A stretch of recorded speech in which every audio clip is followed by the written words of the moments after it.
Recep Tayyip Erdogan es el 12º presidente de Turquía. Antes fue primer ministro. Lleva una docena de años en el poder estatal y otros cuantos más en el poder municipal.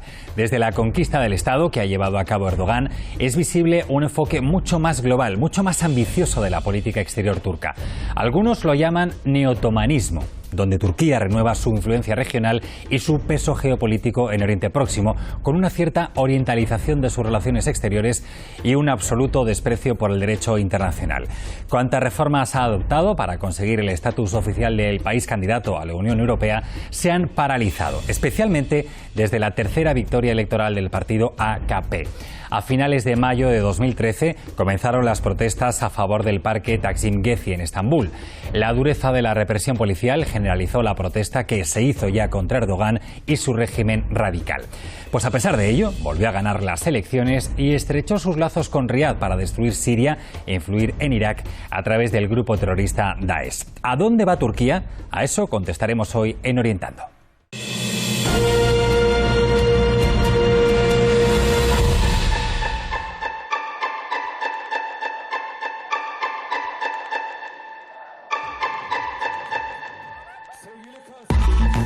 Recep Tayyip Erdogan, que gobierna Turquía desde 2003, juega en distintos tableros. Espera a la puerta de la Unión Europea, busca convertirse en la potencia regional del Mediterráneo Oriental y relanza el otanismo entre los pueblos vecinos.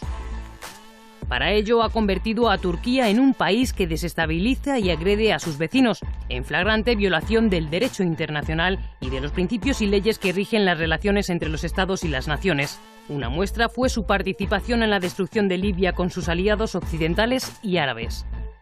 Erdogan violó sus compromisos y su alianza con Siria. Desde hace más de 4 años, Turquía está implicada directa y masivamente, sin el menor recato, en las actividades terroristas perpetradas en Siria.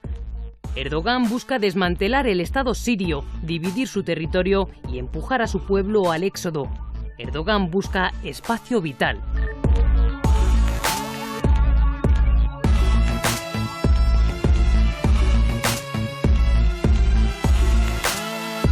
La injerencia hostil se extiende a otros países árabes como Egipto e Irak, donde actúa a favor del desmembramiento de su territorio y de la dispersión de su pueblo. Todo para reconstruir el Imperio Otomano en el marco del proyecto estadounidense del Medio Oriente ampliado. Erdogan se alía con los regímenes árabes más retrógrados. Tampoco ha vacilado en comprometer el Islam en una batalla que no es la suya y aliarse con las organizaciones takfiríes más radicales que son portadoras de los conceptos más arcaicos y las traducen en actos espantosos y repulsivos. Erdogan se ha construido la residencia presidencial más grande y lujosa del mundo. También ha entrado en el libro de los récords al exhibir la foto más grande del mundo. El póster, que tiene una superficie de 4.709 metros cuadrados, muestra las caras de Erdogan y el primer ministro Ahmet Davutoglu.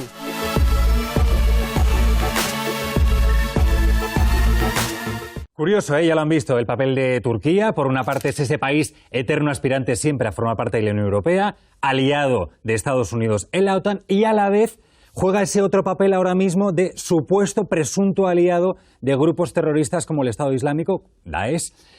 Ahora mismo es una acusación que recibe permanentemente. Vamos a ver si tiene mayores o menores visos de realidad con 3 expertos que nos acompañan hoy en Orientando. Les presento en primer lugar a Yusuf Fernández. Muchísimas gracias por acompañarnos, musulmán, chií, español. Gracias por estar con nosotros. A Nico Roa, es director de documentales. Quizá conozcan Los hijos de la nube, ¿verdad? El documental sobre el Sáhara. Sí, muchísimas gracias por acompañarnos, Nico. Gracias a vosotros. Y a Carlos Echevarría, es profesor de Relaciones Internacionales de la UNED. Gracias también por estar con nosotros. Bueno, ¿está jugando Turquía un doble juego? Ese juego, por una parte, de aliado de la Unión Europea, buscando siempre su incorporación a la Unión, y por otra parte, recibiendo esas acusaciones muy directas, en algunos casos, de estar colaborando con Daesh. Hay 2 dimensiones que deberíamos de destacar. Turquía, como aliado dentro de la Alianza Atlántica, sigue siendo, incluso a pesar de lo que está ocurriendo en estos últimos años, un aliado fiable en términos globales, es decir, de lo que es la estrategia aliada en términos de un país que durante la Guerra Fría fue muy importante y que en la posguerra fría lo sigue siendo. El problema, efectivamente, es cuando a raíz de las revueltas árabes, aunque ya desde años antes, no olvidemos que el perfil del hoy presidente Erdogan es el de un líder de un partido islamista y con una visión del país y de la región que es muy especial comparado con otros dirigentes que ha tenido Turquía en la historia.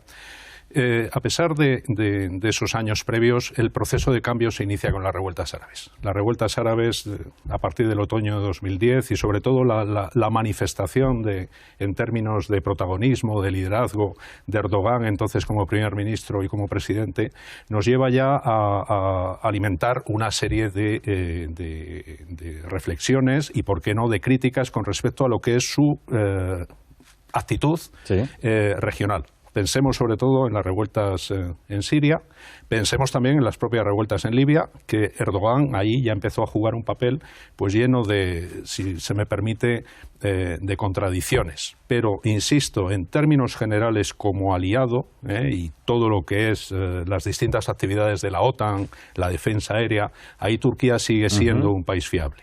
Vamos a hablar de esas contradicciones. Yusuf, no sé si compartes también ese punto de vista. Bueno, yo comparto el tema sobre todo del cambio de política de Erdogan. Erdogan, cuando llega al poder en 2002, es un hombre que habla de democracia, habla de aproximarse a la Unión Europea, habla de cero problemas con sus vecinos, ¿no? Visita, por ejemplo, visita Siria, visita Irak, va a los santuarios chiitas, es decir, parece un hombre relativamente abierto, ¿no? Cuando llega a las revueltas efectivamente árabes, yo pienso que hay un cambio en la política turca, de cambiar a cero problemas, pasa a 100% de problemas con todos sus vecinos, se inmiscuye en el Kurdistán, hace acuerdos con las autoridades kurdas sin contar con Bagdad y sobre todo inicia una política muy agresiva hacia Siria, ¿no? De hecho, Turquía hoy es, junto con Arabia Saudí, uno de los patrocinadores de los grupos terroristas en Siria, tanto del Estado Islámico, el Frente al-Nusra y otros.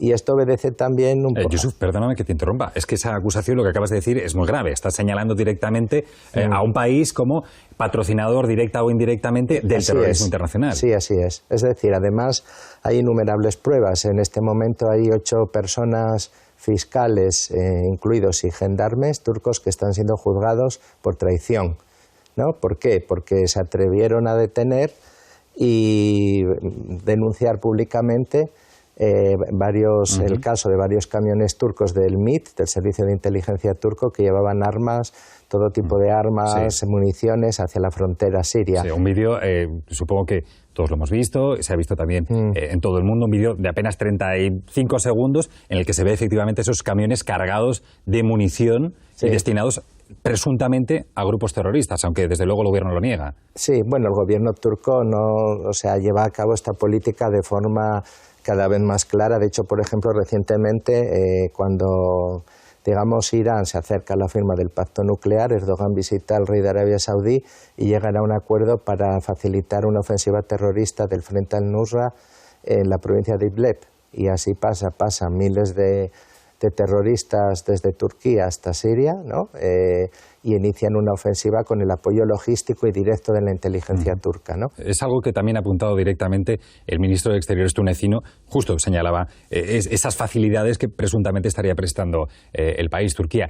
Nico, por conocer tu postura, cuéntanos. Yo suscribo en líneas generales lo que aquí se ha dicho. Creo que Turquía tiene una política contradictoria. No es muy homogénea ni muy clara su línea en todos los aspectos. Ha ido derivando hacia una línea que podríamos llamar neo-otomanismo. Es una aspiración a esa Turquía imperial, llevando o interviniendo en los países de su entorno, ¿no? Para Davutoglu y el think tank que rodea a Erdogan, pues el libro de profundidad estratégica les recomienda que las antiguas posesiones del Imperio Otomano, ya sea en los Balcanes, ya sea en el Cáucaso, ya sea en Oriente Medio, es el nuevo marco de actuación de Turquía. Y Turquía, que es un estado hegemón, es un estado realmente referente, porque tiene una comunidad túrquica que no es solamente Turquía, sino que se extiende a Azerbaiyán, al Turkmenistán, al Dagestán, a ciertas zonas, etcétera, pues Turquía no renuncia a quedarse con un papel secundario y, en efecto, tiene aspiraciones de consolidar una hegemonía en la zona. En este sentido, ellos siempre han considerado un patio suyo, un patio propio de actuación por la región de Siria, ¿no? Y luego, por otra parte, pues digo que es contradictorio porque, si bien es cierto que tú estás en el contexto de la OTAN y de la Alianza Occidental, estás trabajando contra ella, toda vez que el Estado Islámico ahora mismo se postula como el principal enemigo en la región, ¿no? Sí. Porque detenta una cantidad de petróleo que está exportando y que amenaza a la zona, la ribera sur del Mediterráneo. Esto a día de hoy parece ser la principal amenaza a la que se enfrenta Europa del sur, y es, por tanto, donde más se quiere trabajar, ¿no? Por tanto, Carlos, tanto Erdogan como Davutoglu, el primer ministro, autor, por cierto, de ese libro que mencionaba Nico, los dos están de alguna manera rompiendo con todo ese pasado de paz con los vecinos que mencionaba Yusuf, con esa paz siempre, paz cero, ¿no? Le llaman, No, problemas cero. Problemas cero con los vecinos de la zona. ¿Se rompe con toda esa política del pasado? Evidentemente, la deriva de estos últimos años rompe con el famoso axioma del cero problemas, de Davutoglu.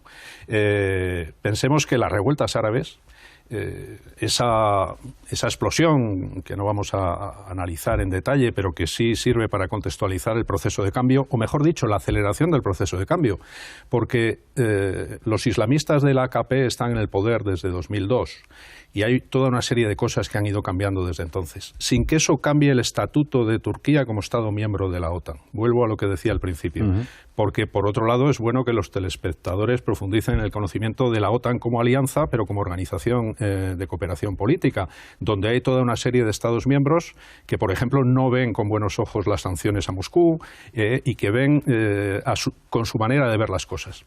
Claro, ese proceso de cambio turco ha roto con inercias del pasado, también en un mundo que cambia rápidamente y lleno de contradicciones. Esas contradicciones en términos de liderazgo por parte de Erdogan y del binomio Erdogan-Davutoglu les ha llevado efectivamente de un punto a otro. Es un cambio brutal. Sí.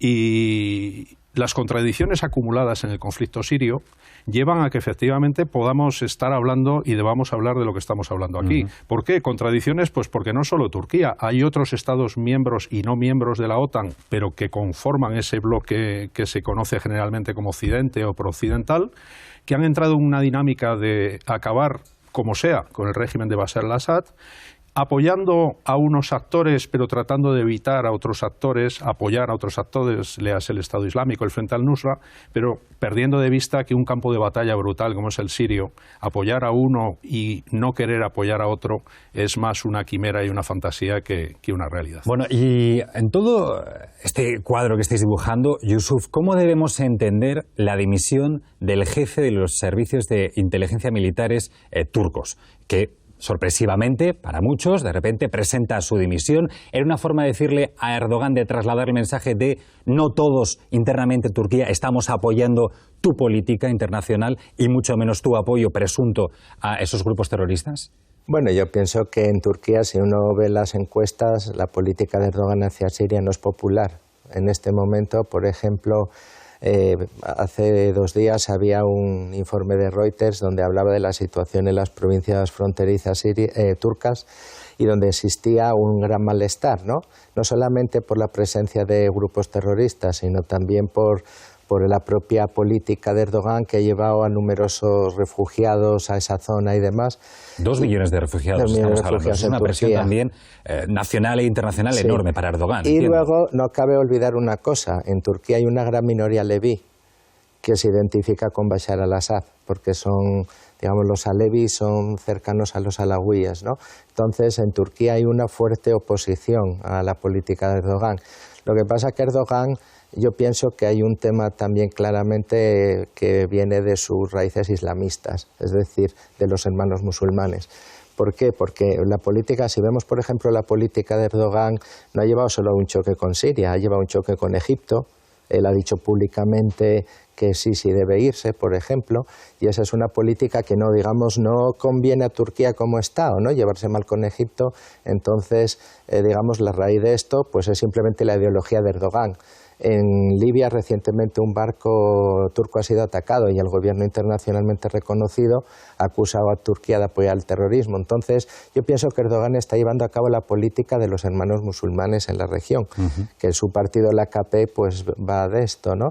Y eso le llevó una alianza con Qatar. Ahora últimamente ha también renovado sus lazos con Arabia Saudí, pero yo creo que él ha impuesto a Turquía una política islamista ligada a los hermanos musulmanes. Y ahora nos preguntamos muchos, Nico, ¿qué ha sido de esa revuelta de la primavera turca, de la que se acaban de cumplir ahora 2 años, que, recordemos, comienza por la protesta porque un parque iba a convertirse en centro comercial y pasa a ser algo mucho más allá, de protesta contra cierta deriva más presidencialista, de recorte de ciertos derechos? ¿Qué ha quedado de esa primavera? Bueno, realmente esa primavera estuvo a punto de derivar en algo mucho más serio, ¿no? Hubo 10 muertos, estamos hablando del Parque Gazi, sí, y tal, y entonces el gobierno de Erdogan se mostró en extremo contundente, quizá porque barruntaba lo que podía derivar viendo lo que estaba pasando en otros países, que por cuestiones menores se había el pueblo soliviantado y había llevado al derrocamiento de un país. No era el caso de Turquía, que en efecto Turquía se ha implementado con unas reformas económicas que, bueno, pues es un poco referencia en la región, ¿no? Es un país que en lo económico ha sabido asentarse y ha podido desdeñar el rechazo que la Unión Europea continuamente le ha estado negando de ingreso en la misma, ¿no? Porque ellos han sabido reciclarse en sus aspectos económicos y es una sociedad muy vital, sí, ¿no? Pero realmente el tema de las revueltas en Turquía pues es un tema que está puntualmente y puede ser que la deriva totalitaria de Erdogan acabe dando en algún momento otro repunte de... Vamos, yo lo que quería decir un poco a tenor de lo que decía Yusuf, que estoy de acuerdo, es que Erdogan es una persona que apuesta por el islamismo político.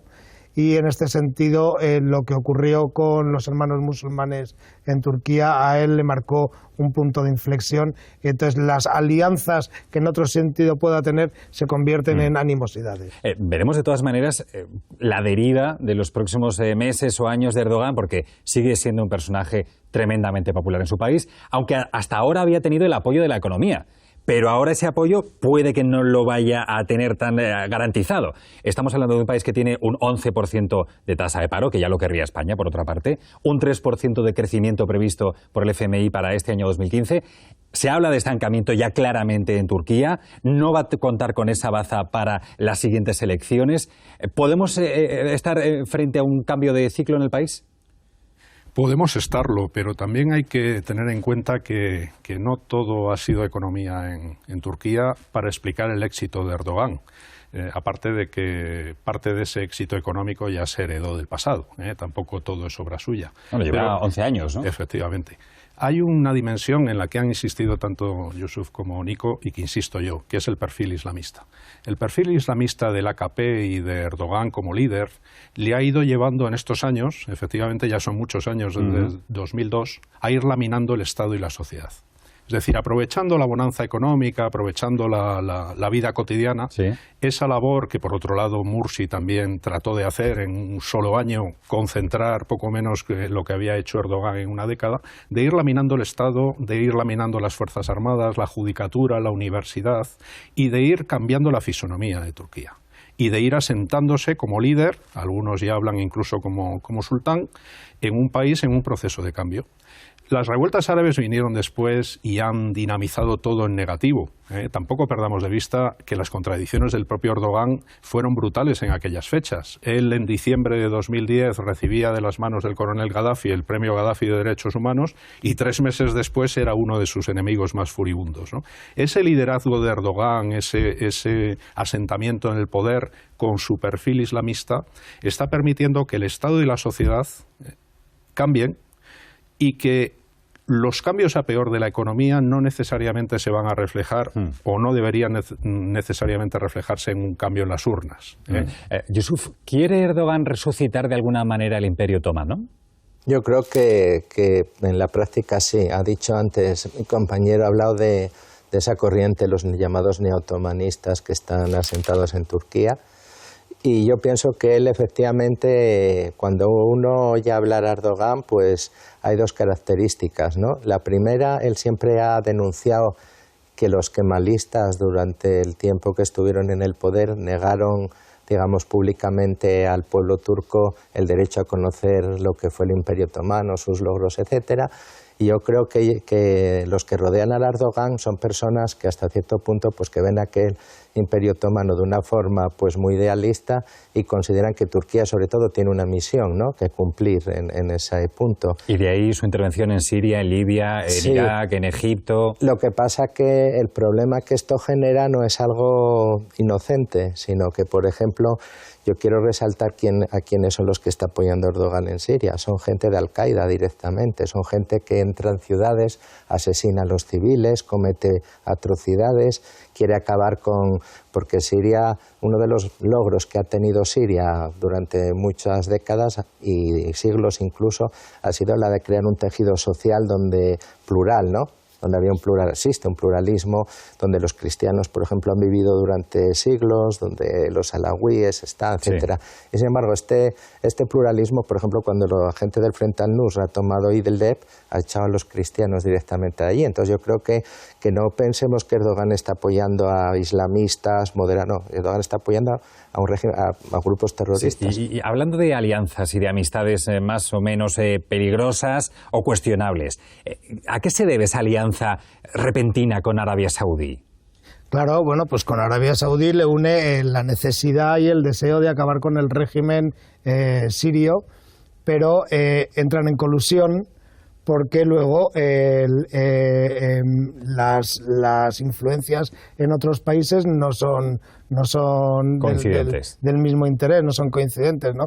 Ellos coinciden en Siria y lo que ocurre en Siria es financiado por Arabia Saudita, con entrenamientos y campos de entrenamiento en Turquía y con asesores norteamericanos, pero luego en el caso de Egipto pues entran en colusión porque Arabia Saudita percibe como un peligro existencial el que los hermanos musulmanes, es decir, el islamismo político, esté asentado en un país que tiene tanta importancia y tanta influencia en la región. Y sin embargo, los hermanos musulmanes, que no olvidemos, llegan democráticamente al poder, son vistos en Turquía como la verdadera aspiración a lo que tendría que tender las sociedades en la región, ¿no? Entonces ellos Turquía apoya a Mursi y Turquía se convierte un poco en el valedor. Y cuando Mursi es derrocado, Erdogan toma como una cosa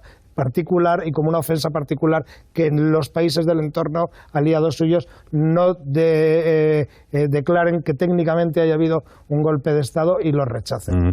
Carlos Fernández, como experto y profesor de Relaciones Internacionales de la UNED, ¿explica esta posición nueva de Turquía, junto a otros muchos factores, evidentemente, cierta islamofobia que se detecta en los últimos meses, años? Vamos a ver. Turquía tiene otra dimensión de la que no hemos hablado mucho hasta ahora, que es su dimensión europea.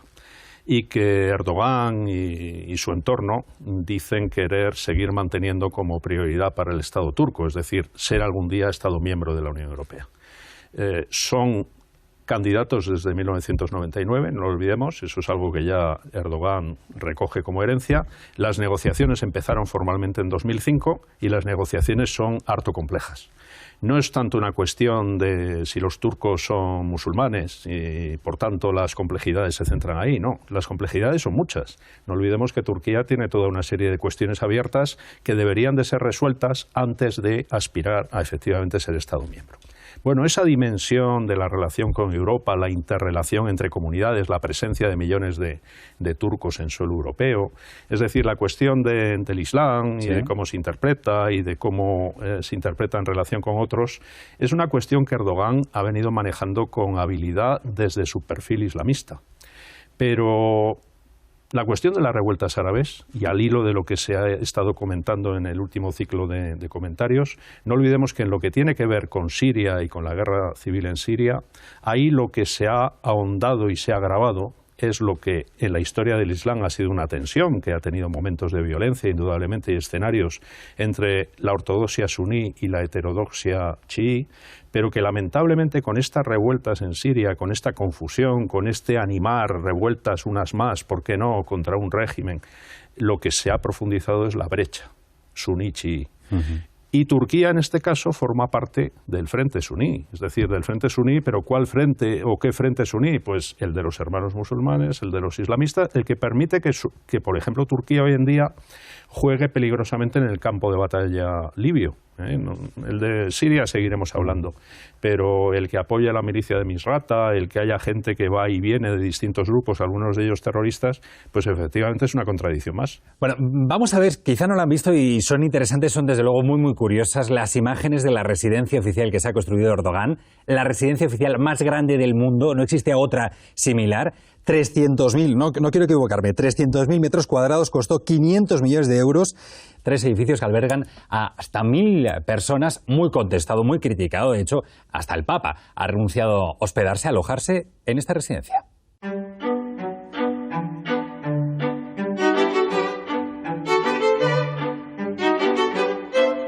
Erdogan ha salido en público para hablar de la residencia presidencial que se ha hecho construir, la mayor del mundo. Dispone de 1.150 habitaciones. Su coste ha sido de 500 millones de euros. Un líder opositor señaló que para gastar eso tenía que haber puesto los retretes de oro. Erdogan salió a negarlo en un acto ante sus partidarios. No están chapados en oro. Invitó al opositor a visitar el palacio y comprobarlo. Kemal Kılıçdaroğlu le contestó que le creía. No estaban chapados en oro, son de oro macizo, replicó en una concentración del Partido Republicano Popular.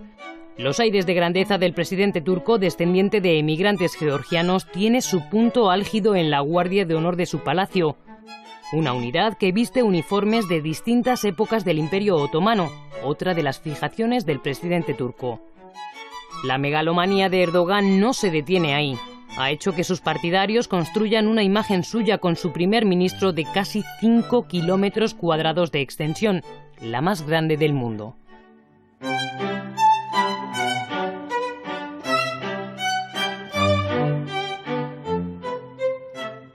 ...16 guerreros rodean esa residencia simbolizando los 16 imperios turcos. ¿Es un caso de megalomanía extrema, de presidencialismo llevado a las últimas consecuencias? Bueno, yo pienso que hay varios fenómenos que demuestran, yo creo, una tendencia a nivel personal del propio Erdogan sobre este tema. Uno es esta residencia, pero sin embargo hay también otras cuestiones, por ejemplo, la reacción que él está teniendo frente a la prensa turca, ¿no? Cabe señalar, hoy por hoy Turquía es el país del mundo, un país miembro de la OTAN, quiero decir, es el país del mundo con más periodistas en la cárcel. No es China, no es Corea del Norte, como alguien podría pensar, etcétera, es Turquía. La reacción de Erdogan cuando digamos, ante el periódico turco que filtra los vídeos sobre los camiones del servicio de inteligencia ha sido de amenazas, ¿no? O sea, él está directamente amenazando a la prensa que, digamos, saca los trapos sucios de su gobierno. Precisamente se les acusa de colaborar con el terrorismo. Sí, no solo eso, sino, por ejemplo, Erdogan durante un tiempo estuvo aliado con el movimiento de Fethullah Gülen, que un predicador que ahora está viendo en Estados Unidos, y en este momento él ha declarado que su enemigo, porque él considera que los policías, los jueces que hicieron los actos de investigación de fenómenos de la corrupción en su gobierno pertenecen a este movimiento. Y yo he visto, en un reciente mitin Erdogan hablar de este movimiento y la verdad que eran expresiones para traducirlo, ¿no? Los vamos a destrozar, lo van a pagar muy caro. Es decir, yo pienso que Erdogan se está convirtiendo en un dictador, en un autócrata. Da la sensación, y es un comentario que se les escucha también, ¿no?, a los turcos, que podría haber dilapidado toda esa herencia de Atatürk, de la que siempre se sienten tan orgullosos, ¿no? ¿Es así? Pues a juicio de muchos analistas sí es así, es decir, Turquía tenía unas muy buenas relaciones con sus vecinos, incluido Israel, y bueno, pues desde el tema del Mavi Mármara, etcétera, en 2010, esta corriente de simpatía y este referente en la región parece ser que se ha ido perdiendo, y ahora mismo a Turquía se la percibe como un Estado muy involucrado, más allá de lo recomendable en ciertos conflictos, ¿no? Sí.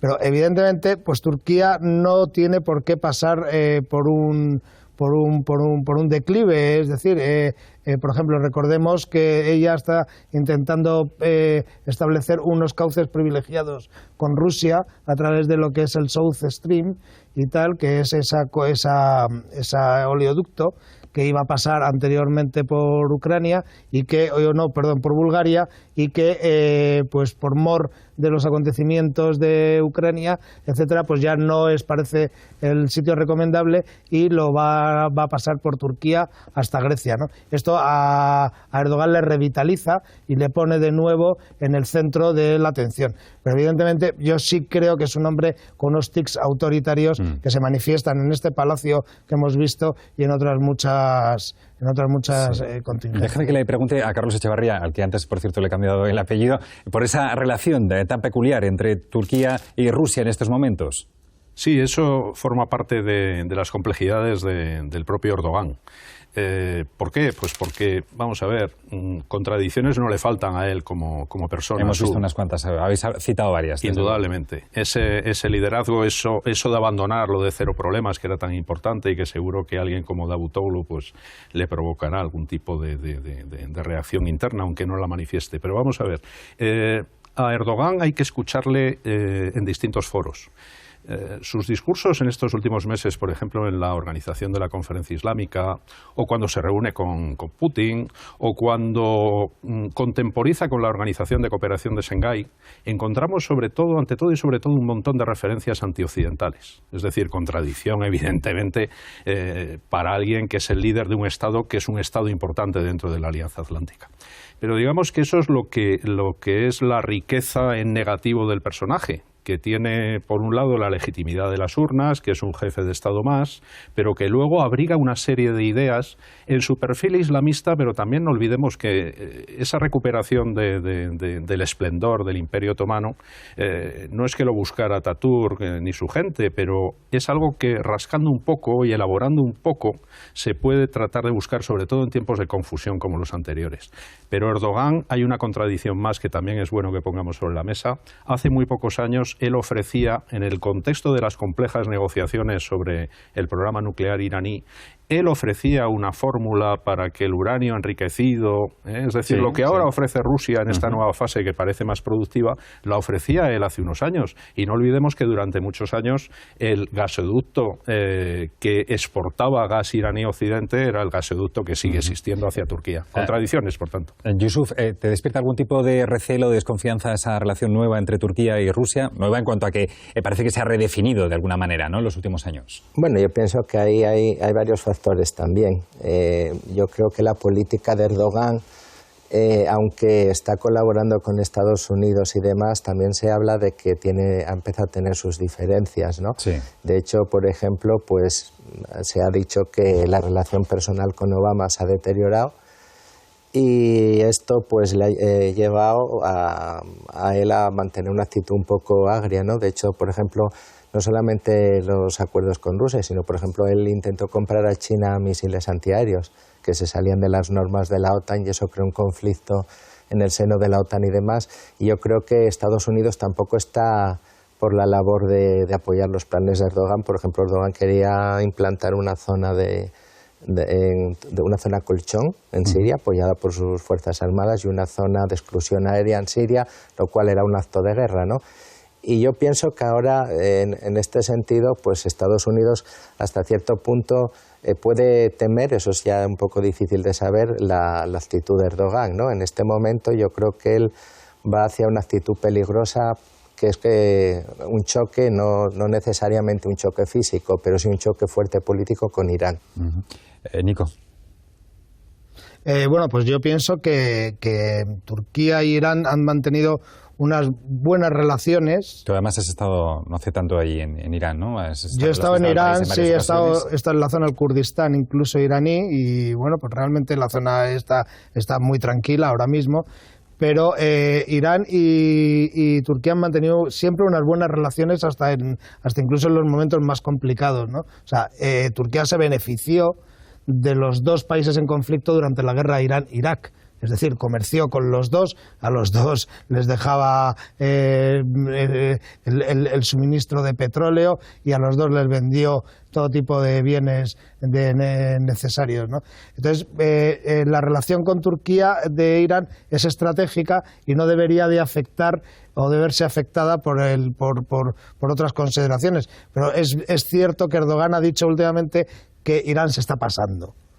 Es una frase que se entiende porque más o menos la política exterior de Irán está despertando a otros ámbitos y entonces entienden que lo que está ocurriendo en Yemen y lo que está ocurriendo, pues Bahrein tampoco está pugnando por salir, y eso puede afectar a comunidades chiíes en unas zonas que son de influencia natural de, por ejemplo, en este caso, de Turquía. Y el caso de Irak pues es un caso sintomático. Irak es un país que tiene un 60% de población chií, domina digamos lo que es el Irán útil, el Irak útil, y luego pues eso a Turquía le puede llevar a no estar cómodo si realmente Irán de repente a raíz del tratado nuclear Irán va a administrar y va a hacerse con unos resortes económicos que le van a permitir tener una mayor presencia a todos los niveles, cultural, comercial, etcétera, en detrimento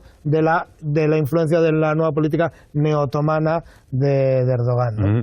Casi por alusiones, Yusuf, te preguntaría, ¿crees que Erdogan está tratando de competir por convertirse de alguna manera en un líder probablemente pues a nivel global, ¿no? A nivel mundial, un líder entre los suníes? Bueno, yo pienso que él tiene como he dicho antes, un sueño de convertirse en un sultán neotomano. No obviamente recrear con las fronteras del Imperio Otomano, pero sí que Turquía tenga una fuerte influencia política.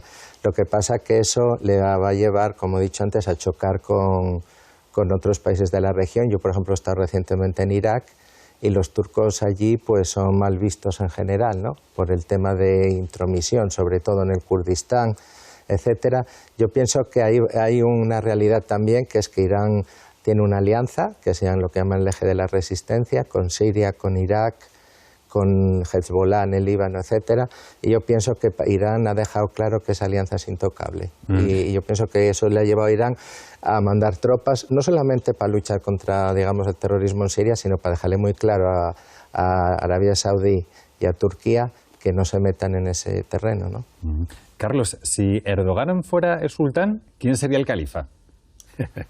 Esa es una buena pregunta. Pero vuelvo a lo que decíamos antes. Pero contéstamela. No, pues hay que contestarla, pero argumentando. Venga, y tampoco es una respuesta fácil, porque estamos hablando del Islam suní y estamos hablando a la vez de Turquía. Sí. Y de los pozos del Imperio Otomano. ¿Qué quiero decir con ello? Pues que no necesariamente tiene que haber un líder, es decir, que él como líder islamista y a la vez como líder de la Turquía otomana o neotomana no tiene que ver necesariamente. Sus obras y sus declaraciones indicarán lo que ve este hombre, ¿no? Pero no tiene que ver necesariamente su figura como la figura omnicomprensiva en términos del Islam suní. En ese sentido, califa, pues no. Sí. Pero un gran líder, como decía Yusuf, dentro del Islam suní y con el perfil de la nueva Turquía, eso indudablemente, porque digamos que los hechos lo confirman. Pero insistiendo en lo que he insistido hasta ahora, las contradicciones. Sí. ¿Por qué? Pues porque sigue siendo un líder occidental, es decir, sigue negociando con la Unión Europea, sigue siendo un Estado miembro de la Alianza Atlántica, pero contemporiza con Rusia y cada vez de una forma más se hace querer, y el propio Putin le quiere, sobre todo la visita de Putin a principios de diciembre a Turquía, pues fue una manifestación de ambos, ¿no? Del sultán y del zar. En ese sentido, corteja a China, que no son ninguno de los dos precisamente países de mayoría musulmana. Por tanto, es un nido de contradicciones, pero la peor de las contradicciones está al sur de Turquía, está en la guerra en Siria, que es lo que está agudizando contradicciones que tienen efectos nefastos en términos de muerte y de desplazamiento de población. Y lo malo es que eso no tiene vuelta atrás, es un juego muy peligroso en el que muchos se han metido irresponsablemente y del que ahora es muy difícil salir. Me recuerda lo que nos estás comentando, Carlos, a esa frase de Pamuk, del Nobel de Literatura, que decía: geográficamente los turcos pertenecemos a Europa, pero políticamente, ¿a quién pertenecemos? Pues sí, vamos, yo creo que ellos tienen entidad propia y tienen su propio Lebensraum, que va desde los Balcanes, porque el tema de los Balcanes no está del todo arreglado. Ese es un tema que todavía tendrá que traer mucha cola, porque la implosión de Kosovo es un hecho y la gran Albania está pugnando por salir, y esos los padrinos, o el padrino en esa zona siempre ha sido Turquía, ¿no? Ese es otro tema, pero evidentemente los turcos tienen su propio ámbito, y yo creo que es una sociedad con las grandes contradicciones que tiene, desde un Anatolio a una persona profundamente urbana de Estambul, y con una visión occidental, sin embargo con el pozo de amargura de verse continuamente rechazado. Ellos son referente en la zona. Yo he estado en Teherán y la gente joven de Teherán no quiere ir a Alemania ni quiere ir a los Estados Unidos, quieren ir a Estambul. O sea, la ciudad donde ellos les llama ir, porque es una sociedad musulmana, pero es una sociedad dinámica, bueno, es una sociedad moderna, de las más bonitas es una sociedad, ¿no? Y además que, bueno, pues hay lujo, hay dinamismo, hay juventud, hay tal, ¿no? Entonces, ese es el referente, ¿no? Y luego, pues ellos tienen su propio Lebensraum, digamos, por utilizar esa terminología, su propio espacio vital, que es susceptible de irse extendiendo. ¿Está buscando Turquía de alguna manera, Carlos, cierto espacio vital? ¿Y por eso le interesa a lo mejor el éxodo, precisamente? Con un líder como Erdogan, porque vamos a eso, vamos a ver, Turquía, no olvidemos que nuestros antepasados en el siglo XIX hablaban del hombre enfermo de Europa. Sí. No olvidemos que cuando en 1999 se le acoge como Estado candidato, tuvo que pasar unos exámenes muy duros, pero había argumentos suficientes como para que, digamos, se visualizara la posibilidad de Turquía como Estado miembro de la Unión Europea. Tratado de la Unión Europea, los tratados nunca han puesto de todas formas un límite claro de qué es Europa y qué no. Ellos tienen la Tracia turca, que es solo europeo, Estambul tiene dos partes, pero no es una cuestión geográfica, es una cuestión de voluntad y de proyección. Y en este sentido, efectivamente, las contradicciones de Erdogan, que pueden ser compartidas por muchos, son las de dónde está realmente Turquía. ¿Por qué? Pues porque aquí ya no es tanto el Islam como religión, que indudablemente es dominante en Turquía. El problema es una política islamista, que es otra cosa y que cambia radicalmente, digamos, que las reglas del juego. Yusuf, ¿cómo lo ves?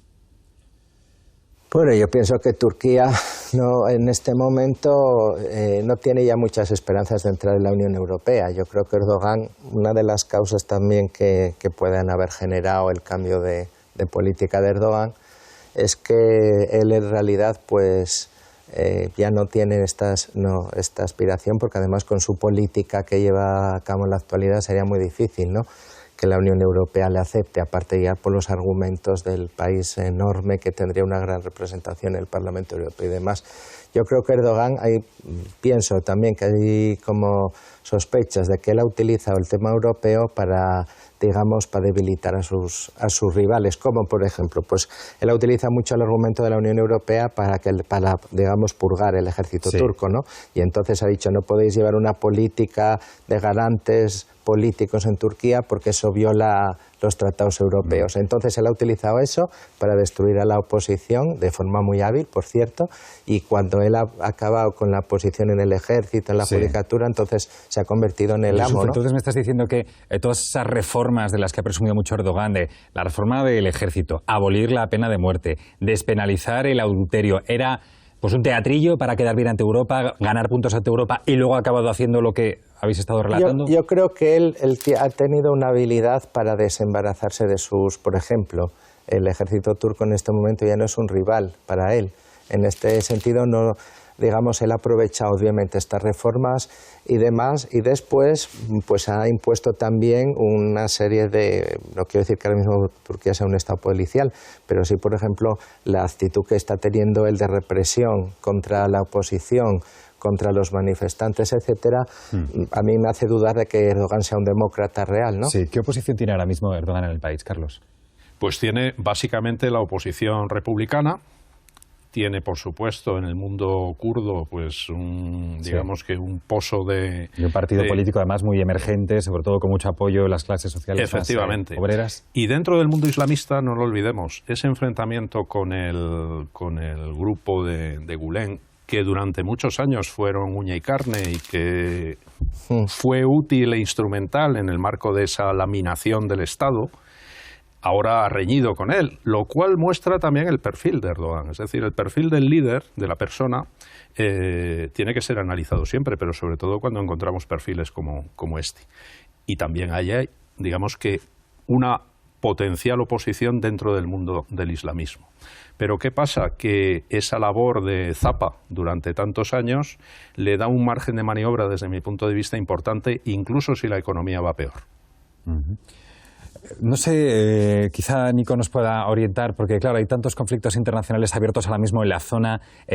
Ciertamente la política internacional de Turquía parece que se ha metido en todos esos charcos y no sé si eso le puede complicar el futuro a Erdogan o a su sucesor en el futuro.